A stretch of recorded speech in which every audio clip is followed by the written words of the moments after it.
Okay, let's continue with an example. We have 9 kVA power ratings and the voltage conversion from primary to secondary is 360 to 180 volt transformer.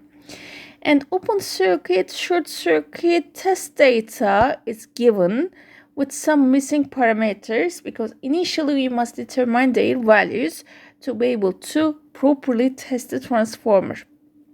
So during the open circuit test, high voltage side is open. So simply we can draw a transformer, and according to this given information, we will convert 360 volt to 180. And high voltage side will be open. So for this example, the primary side is high voltage and we will leave open the side. That means we will work on the secondary side of this transformer during this test.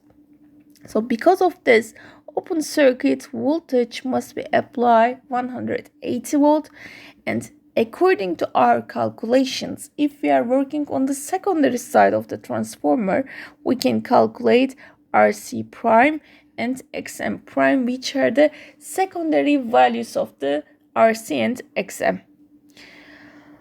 Similarly, let's examine the short circuit test. So we have a small transformer here, which represents 360 to 180 volt conversion. Now we will short circuit the low voltage side. So if the low voltage side will be short circuited, that means we must apply 360 volt to the terminals.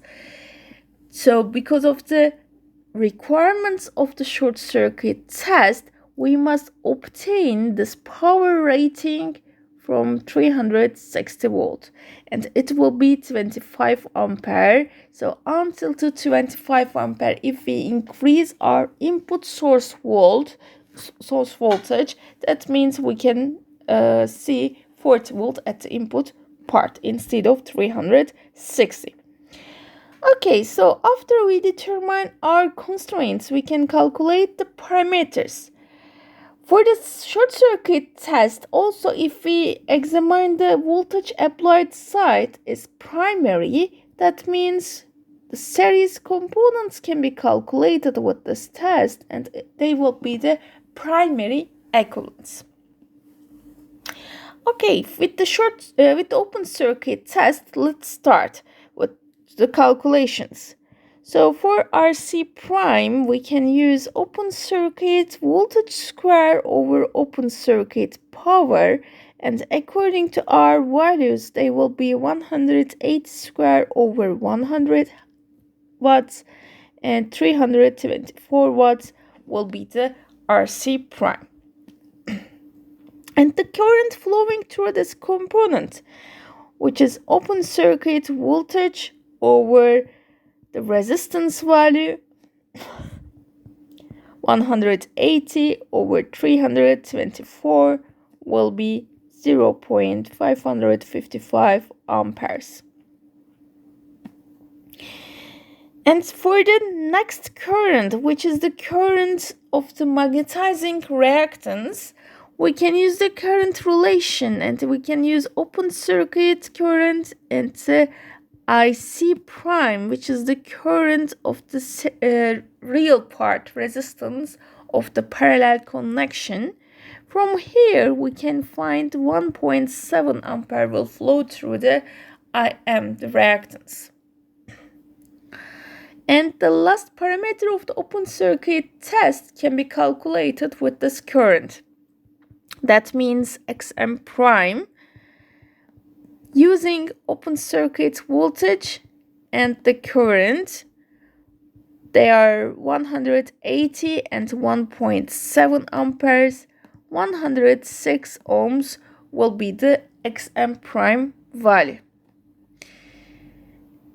And similarly, we can use the short circuit test results and we can calculate the remaining parameters. What are they? Primary side equivalent parameters. For example, that equivalent primary, primary side equivalent impedance. Which parameters we must use? Voltage and the current. So 40 over 25 will be 1.6 ohms. And similarly, our equivalent primary side series resistance, from the power it can be calculated. Power 115, current is 25 amperes, so 0.184 ohms will be the resistance. And the last one, X equivalent primary, can be calculated with the relation of resistance, reactance, and impedance.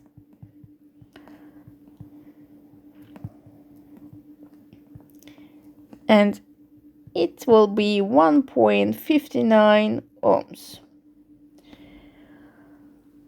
Okay, so after that part, we don't need anymore the open circuit and short circuit voltage, current, and the power values. We have the parameters for some sites. So let's clarify them. For example, let's draw the equivalent circuits.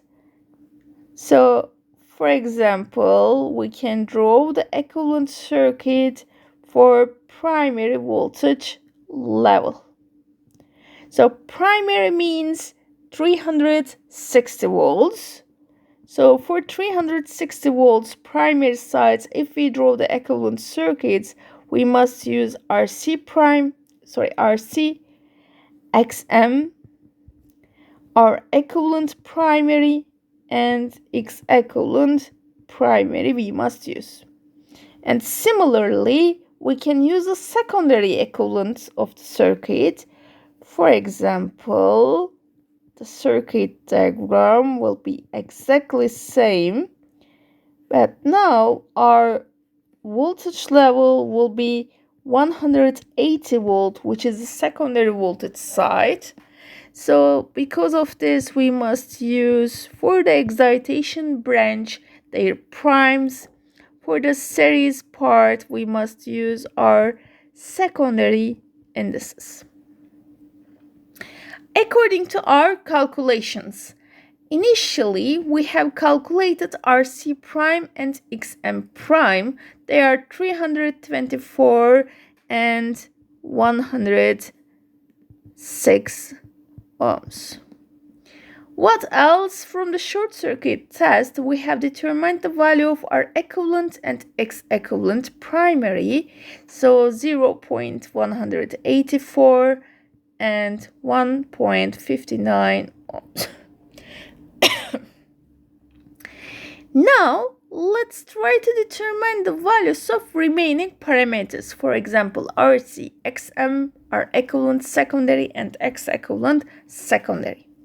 For RC and XM, what we have, their prime values, their secondary equivalents.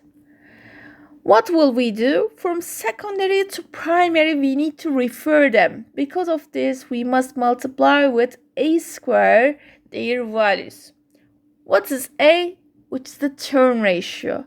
So, for example, for the first one, it will be 360 over 180. These are the primary and secondary side voltage ratio. Then RC prime 324 ohms. From here it will be 1296 ohms. 1296 ohms. Similarly, if we calculate the XM, our turn ratio is 2 square times 106. It will be 424 ohms. 424 ohms for the primary voltage level or high voltage level referred equivalent circuit of this transformer. And similarly, we can calculate our equivalent secondary and X equivalent secondary. From what? from their primary values. So from primary to secondary, we will refer their values. Because of this, we must multiply with 1 over 8 square. 1 over 8 square. What is A? 2. 360 over 180. So 1 over 2 square times our equivalent primary will be 0.046 ohms for our equivalent primary of this transformer, secondary of this transformer. And similarly, for the last parameter will be X equivalent secondary, and 1 over 2 square times 1.56 will be the value of this parameter. So you can find 0.397 ohms for X equivalent secondary. Okay, now we know all the parameters of the equivalent circuits we determined based on the open circuit and the short circuit tests. Now let's calculate some additional parameters for the transformers. For example, we can calculate the voltage regulation of the transformer. It will be another important parameter for the operations. Why? Because when we increase the load from the no load case to full load case, we need to evaluate the performance, output voltage performance variation of the transformer. So for the voltage regulation of any transformer, we can use the ratio for secondary side, the output side no load voltage value, and the secondary side full load voltage value difference over full load voltage value. So secondary side no load voltage value will be also equal to Vp over A. Why? Because when you examine the secondary referred case, we have Vs, we have Vp over A, and for Vp over A, if you write the Kirchhoff's voltage law for this big loop, what you have? Vp over A, which is the no load voltage value. At no load, the system, the transformer must give this value, because at loaded case, after the voltage drops of these two components, we can see the rated value of 180. So it will be Vs, secondary side rated voltage value, and the voltage drops on the resistance and the reactance. So Vp over A, or in other words, secondary side no load voltage value, can be determined with this equation. And for the equation, yes, we know the Vs, it is the secondary side rated voltage, and we have calculated the resistance and the reactance value for each case. But before the calculation of Vp over A, or the voltage regulation, we need to determine the I as the secondary side rated current value. For Is, we can use the power, apparent power value. So S rated over Vs will be the equation.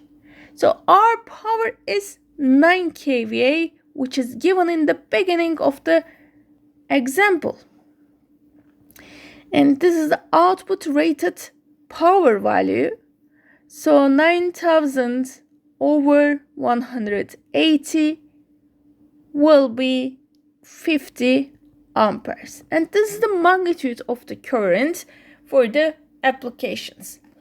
Let's examine a case. For example, if we have full load operation at 0.8 lagging power factor.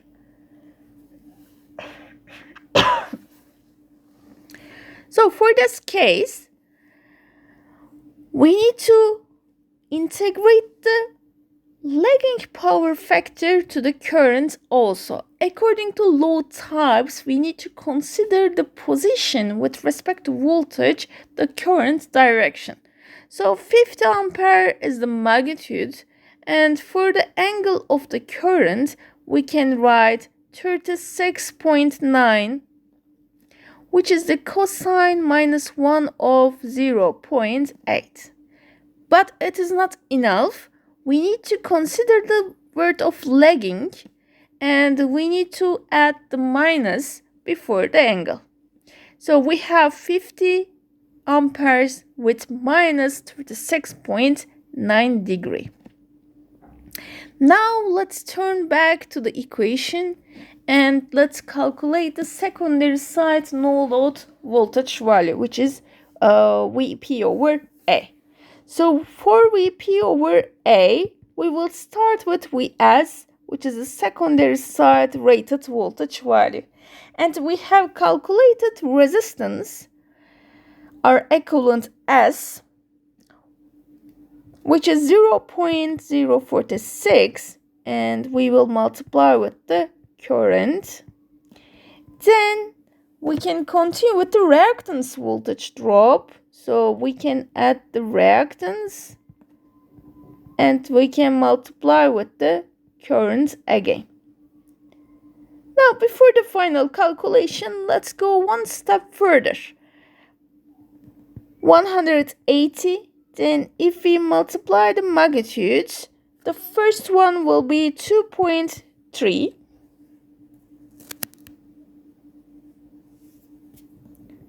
With minus 36.9. Then 19.85, and the angle will be 53.1. Why? We have the complex operator, which represents the 90 degrees. Then we will subtract minus 36.9. Okay, so according to this complex values, if we find the final answer, it will be 194.3 with 4.298 degree. This is the secondary side no load voltage value. Now it's possible to calculate the voltage regulation. So for the voltage regulation, we have 194.3. For the full load voltage value, we have 180 over 180 will be the voltage regulation calculation. And from here, we can find the voltage regulation as 8% for this transformer.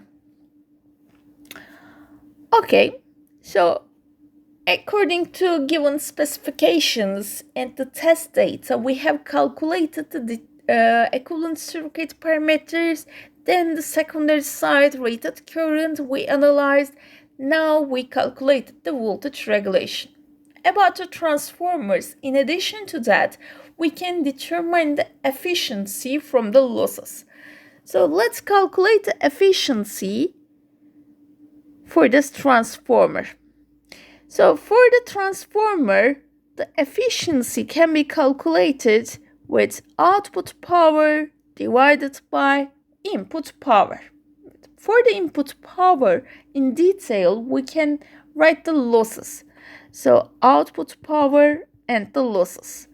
So which losses we have? For the equivalent circuit, we need to consider the resistances for the P active power term. Which resistances we have? For the equivalent circuit, we have core resistance and the winding resistance in the circuit. So we can use copper losses which is represented by R equivalent, and core losses, which is represented by RC, core resistance. So let's determine the values of these parameters and let's calculate the efficiency. For example, for the output power, we can use the S, apparent power, which is given in the beginning, and we can multiply with the power factor value. It can be one solution, or in detail, we can use V as, I as, and the cosine theta of this operation. V as 180, I as magnitude is 50, and 0.8 will be the cosine theta, so 7,200 watts will be the output power for this transformer. In addition to that, for the losses, let's start with copper losses, which is represented by our equivalent in the system. So we have calculated the secondary side rated current value. So we can use, because of the simplicity, IS squared times our equivalent secondary, which is flowing through this resistance. The copper losses will be determined. Also, you can use IP squared times our equivalent primary. But we know the value of IS, which is 50 square times our equivalent secondary is calculated previously. So from here, it will be 115 watts. And the last loss is the core losses. So core losses is represented by RC in the equivalent circuit, and which is connected in parallel with the source. So because of this, again for the secondary voltage level case, we can use VP over A, which is the voltage on the core resistance. And during that part, during VP over A case, we have RC prime, so we can use RC prime for the calculation. So VP over A square over RC prime. VP over A magnitude is 194.3.